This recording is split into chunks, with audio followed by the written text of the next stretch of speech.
par le régime iranien. Nous n'avons souffert aucune victime, tous nos soldats sont sains et saufs et des dommages minimes ont été causés à nos bases militaires. Nos grandes forces américaines sont préparées pour toute éventualité. L'Iran apparaît avec un peu de retenue, ce qui est une bonne chose pour le monde entier. Aucune vie américaine, aucune vie irakienne n'a été perdue à cause des précautions qui ont été prises, la dispersion des forces et un système d'alerte qui a très bien fonctionné. Je salue l'incroyable courage des hommes et femmes américains sous l'uniforme. Pendant trop longtemps, depuis 1979 pour être exact, les nations ont toléré la destruction de l'Iran au Moyen-Orient et au-delà. Ces jours sont finis. L'Iran a été le mécène principal du terrorisme et leur poursuite en vue d'avoir l'arme nucléaire menace le monde civilisé. Nous ne laisserons jamais cela se produire. La semaine dernière, nous avons pris une action décisive pour arrêter un terroriste qui s'apprêtait à menacer des vies américaines. Sous ma direction, les militaires américains ont éliminé le principal terroriste mondial, Hossein Soleimani. Le chef de la force Quds, Soleimani, était personnellement responsable des pires atrocités. Il formait des terroristes, il formait des armées terroristes, le Hezbollah, lançait des actions terroristes contre des civils. Il a commencé beaucoup de batailles dans la région. Il a tué et blessé des milliers, des centaines de soldats américains en mettant des mines sur le bord des routes. Soleimani a mené les attaques récentes contre le personnel américain aux États-Unis qui ont blessé 4 membres de l'armée américaine et a orchestré les assauts violents sur l'ambassade américaine à Bagdad. Ces derniers jours, il planifiait de nouvelles attaques sur des cibles américaines, mais nous l'avons arrêté. Les mains de Soleimani étaient tachées de sang américain et irakien. On aurait dû mettre fin à sa vie depuis longtemps. En éliminant Soleimani, on a envoyé un message solide aux terroristes. Si vous tenez à votre vie, ne mettez pas en danger la vie des autres. Nous évaluons la riposte à l'agression iranienne. Les États-Unis imposeront des sanctions additionnelles contre l'Iran. Ces sanctions resteront en place jusqu'à ce que l'Iran change d'attitude. Au cours des derniers mois, l'Iran a saisi des navires dans les eaux internationales, lancé des attaques sur l'Arabie saoudite et a abattu 2 drones américains. Les hostilités iraniennes ont augmenté après que le stupide accord sur le nucléaire a été signé et ils ont reçu 150 milliards de dollars, sans compter ce qu'ils ont reçu en liquide. Au lieu de dire merci aux États-Unis, ils ont hurlé mort à l'Amérique. En fait, ils ont dit mort à l'Amérique le jour où l'accord a été signé. Et puis, l'Iran a commencé une voie vers le terrorisme grâce à l'argent qui leur a été donné. En Iran, en Syrie, en Afghanistan, en Irak, le terrorisme a fleuri. Les missiles qui ont été tirés contre nous et contre nos alliés ont été payés par les fonds qui ont été mis à leur disposition par l'administration précédente. Le régime a imposé aussi des restrictions sur son propre peuple en tuant 1500 manifestants, des manifestations qui ont pris place, qui ont eu lieu à travers l'Iran. L'accord expire de toute façon et donne à l'Iran une voie vers le nucléaire. L'Iran doit abandonner ses ambitions nucléaires et arrêter son soutien au terrorisme. Le temps est venu pour que le Royaume-Uni, l'Allemagne, la France, la Russie et la Chine reconnaissent cette réalité. Elles doivent se couper des restes de l'accord sur le nucléaire iranien. Nous devons tous travailler ensemble pour faire un accord avec l'Iran qui rendra le monde plus sûr et plus pacifique. Nous devons aussi faire un accord qui permette à l'Iran de prospérer et d'avoir la possibilité d'utiliser son potentiel qui n'est pas encore mis à contribution. Il ne peut pas y avoir de paix au Moyen-Orient aussi longtemps que l'Iran va lancer ses attaques. Le monde civilisé doit envoyer un message clair et unique au régime iranien. Vos campagnes de terrorisme et de destruction ne seront plus tolérées. Et il ne vous sera pas permis d'aller de l'avant. Aujourd'hui, je vais demander à l'OTAN de devenir beaucoup plus impliquée dans le processus du Moyen-Orient. Au cours des 3 dernières années, sous ma direction, notre économie est plus forte que jamais. L'Amérique a atteint une indépendance énergétique. Ces accomplissements historiques changent nos priorités. Ce sont des accomplissements que l'on pensait impossibles. Les options au Moyen-Orient deviennent possibles. Nous sommes maintenant le premier producteur de pétrole et de gaz naturel du monde. Nous sommes indépendants et nous n'avons pas besoin du pétrole du Moyen-Orient. L'armée américaine a été totalement reconstruite sous ma direction au coût de plusieurs milliards de dollars. Les forces armées américaines sont plus fortes que jamais. Nos missiles sont grands, puissants, précis, rapides. Plusieurs missiles hypersoniques sont en construction. Le fait que nous avons cet équipement militaire ne signifie pas que nous devions l'utiliser. Nous ne voulons pas l'utiliser. La force américaine, militaire et économique, est le meilleur moyen d'éviter l'escalade. Après avoir détruit une grande partie de Daesh et le califat, nous avons tué le dirigeant sauvage de Daesh, al-Baghdadi, responsable de tellement de morts, y compris la décapitation de chrétiens, de musulmans et de tous ceux qui se trouvaient sur sa route. C'était un monstre. Al-Baghdadi tentait à nouveau de reconstruire le califat de Daesh et a échoué. Des dizaines de milliers de combattants de Daesh ont été tués ou capturés au cours de mon administration. Daesh est l'ennemi naturel de l'Iran. La destruction de Daesh est bonne pour l'Iran. Nous devrions travailler ensemble sur ces priorités et d'autres partagées.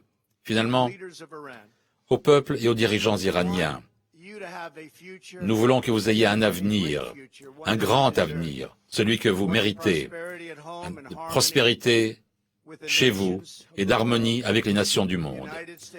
Les États-Unis sont prêts à faire la paix avec tous ceux qui cherchent la paix. Je voudrais vous remercier et que Dieu bénisse l'Amérique. Merci.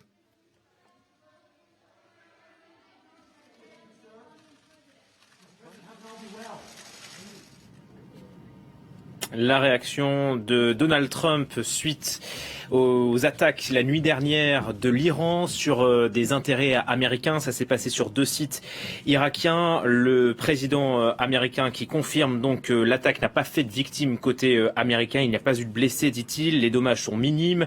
Le système d'alerte a très bien fonctionné. L'Iran apparaît avec de la retenue. C'est une bonne nouvelle, dit le président américain. Mathieu Mabin, vous êtes notre correspondant à Washington. On vous retrouve suite à cette allocution de Donald Trump. Sur le court terme, Donald Trump n'annonce pas de nouvelles représailles. Il en reste là donc. Absolument, et c'est la surprise de son allocution. Vous aurez remarqué comme moi qu'elle a été extrêmement courte et qu'on pourrait raisonnablement la qualifier au moins partiellement de hors-sujet. On s'attendait évidemment à ce que Donald Trump réponde à la question qui brûle les lèvres de tous les observateurs ici à Washington. Y aura-t-il une riposte? Peu avant l'intervention du président, tout le monde ici à Washington s'est conseillé, l'opposition mais également les parlementaires républicains parmi ses plus proches soutiens souhaitaient une réponse à cette question. L'absence de réponse a valeur de réponse. Il n'y aura probablement pas de riposte, en tout cas pas officiellement de riposte contre l'attaque perpétrée contre 2 bases américaines en Irak la nuit dernière. C'est un soulagement très probablement pour une grande majorité des représentants de la classe politique américaine. On a vu un Donald Trump apparaître de manière très solennelle, entouré de Mike Pence, le vice-président, de Mike Pompeo, le chef de la diplomatie, mais également de Mark Esper, le secrétaire à la défense, et de l'ensemble de son état-major interarmé, autrement dit tous les officiers généraux avec lesquels il a travaillé ces derniers jours, d'abord à identifier les cibles potentielles qui pourraient être frappées par l'Amérique. Il n'en est visiblement plus question. Donald Trump a ouvert son discours en jurant que l'Iran ne posséderait jamais l'arme nucléaire. C'est visiblement sa priorité. Il y a un point à souligner cependant dans ce discours étonnant de Donald Trump, c'est qu'il ouvre désormais la porte au dialogue avec l'Iran sur un sujet, la lutte contre l'organisation État islamique. Il ramène la lutte contre Daesh en tête de ses priorités, ce qui signifie entre les lignes que finalement Donald Trump souhaite rester en Irak et contredira donc très probablement la décision, le vote du Parlement irakien qui encourageait l'armée américaine à quitter le territoire. Ce point est absolument essentiel. C'est une forme de main tendue, en tout cas à la manière de Donald Trump, une main tendue à la diplomatie iranienne. Pas de réponse de la part de Donald Trump. Mathieu, est-ce que c'est une manière aussi de conforter et de répondre aux craintes de la majorité des républicains ? Oui, absolument. Je crois que Donald Trump a été l'objet de très fortes pressions, autant parmi les membres de son entourage, les membres de son camp. Et on pense notamment aux sénateurs, on pense à Lindsey Graham qui joue toujours un rôle extrêmement important et qui a valeur de conseil pour toutes les questions de politique étrangère et de défense, notamment auprès du président des États-Unis. Cette fois, il fallait savoir ne pas aller trop loin. Il a très probablement été rappelé à Donald Trump que finalement, comme il l'a rappelé d'ailleurs, il n'y a pas eu de tués américains la nuit dernière, il n'y a pas eu de blessés américains, il n'y a pas eu de tués irakiens et les dégâts matériels sont extrêmement faibles. Il ne peut pas s'agir d'un hasard. L'Iran est extrêmement proche géographiquement de l'Irak et si Téhéran avait souhaité détruire des infrastructures américaines ou commettre des dégâts importants dans les bases américaines, y compris en termes de vie humaine, l'Iran y serait probablement parvenu. Téhéran possède tous les moyens humains et matériels concrètement pour faire mal à l'Amérique dans la région. Ça n'a pas été fait et visiblement c'est un message qui a été reçu par la Maison-Blanche et par le Pentagone et qui est très certainement au cœur de la décision de Donald Trump qui pour le moment, en tout cas il ne l'a pas formulé, ne souhaite pas opposer de riposte militaire à l'attaque qui a été perpétrée par l'Iran sur 2 bases américaines en Irak. Merci Mathieu pour ces éléments en direct de Washington. Les États-Unis ne souhaitent pas utiliser leurs armes, leur puissance économique et leurs moyens, leurs meilleurs moyens de dissuasion. Gauthier Rybinski, Donald Trump renoue avec cette rhétorique. Finalement, il s'éloigne de la menace militaire, mais il dit bienvenue aux nouvelles sanctions. Alors, bienvenue aux nouvelles sanctions dont on se demande ce qu'elles peuvent causer comme dégâts supplémentaires, notamment auprès de la population iranienne, dont pourtant Donald Trump se prétend le protecteur. Donc là, il y a un vrai souci. Et puis surtout, si vous voulez, il y a une forme de cynisme qui n'est pas propre à Donald Trump, qui est aussi celle des dirigeants iraniens, qui consiste à se décrier, à se dépeindre comme l'abomination même mutuellement, et puis ensuite, c'est ce qu'a fait Donald Trump. Il a brossé un tableau extrêmement sombre et à juste titre du régime iranien, pour ensuite dire in fine, qu'il souhaitait, je cite, une harmonie pour le peuple et les dirigeants de l'Iran. Alors, il le répète, hein. Il le répète. Il faudrait savoir. Soit, on a bien compris que Donald Trump avait cisaillé complètement les jambes du mouvement de contestation iranien, puisque effectivement cette crise et cette montée en puissance de la tension a eu pour effet de souder les liens au niveau iranien entre la population, dont notre invité disait tout à l'heure que certains des manifestants étaient peut-être des personnes qui étaient absolument pas en accord avec le régime islamique, mais parce que Soleimani, terroriste patenté, nous sommes d'accord, mais représentait une sorte de héros national. Et que cette affaire avait visiblement balayé tout ce qui était la contestation, du moins pour l'instant. Et ça fait l'objet de ce cynisme réciproque où on dit finalement, on s'envoie des missiles sur la figure. Là, il n'y a pas de dégâts manifestes, mais ça donne un signal parce que Téhéran montre qu'elle a les moyens d'agir. Et puis, on en vient à quelque chose de beaucoup plus mesuré, à savoir le dialogue éventuel. L'Iran, on va voir quelle est la réponse, mais le dialogue éventuel n'intéresse pas forcément les Iraniens parce qu'il est les dirigeants iraniens parce qu'il est susceptible de diluer la légitimité de la théocratie iranienne. Tout dialogue est quelque chose qui est de nature à altérer la fermeté, la rudesse de la théocratie iranienne. Donc on va bien voir. Simplement, encore une fois, où est la vérité? Est-ce que c'est dans les missiles qui pleuvent sur les partis en présence, ou bien est-ce que c'est dans le dialogue et le fait, par exemple, les Iraniens aient affirmé aujourd'hui qu'ils avaient riposté de manière mesurée, ce qui est vrai? Où est la vérité entre les deux? Là, il y a un jeu, si vous voulez, finalement d'ombre chinoise qui est totalement irrespectueux des opinions à la fois irakiennes bien sûr, mais iraniennes et américaines. La désescalade donc, mais jusqu'à quand entre les États-Unis et les Iraniens? Merci beaucoup Gauthier, on vous retrouve dans un instant à 18h dans Paris Direct avec Raphaël Kahn. Quant à moi, je vous retrouve demain à 14h.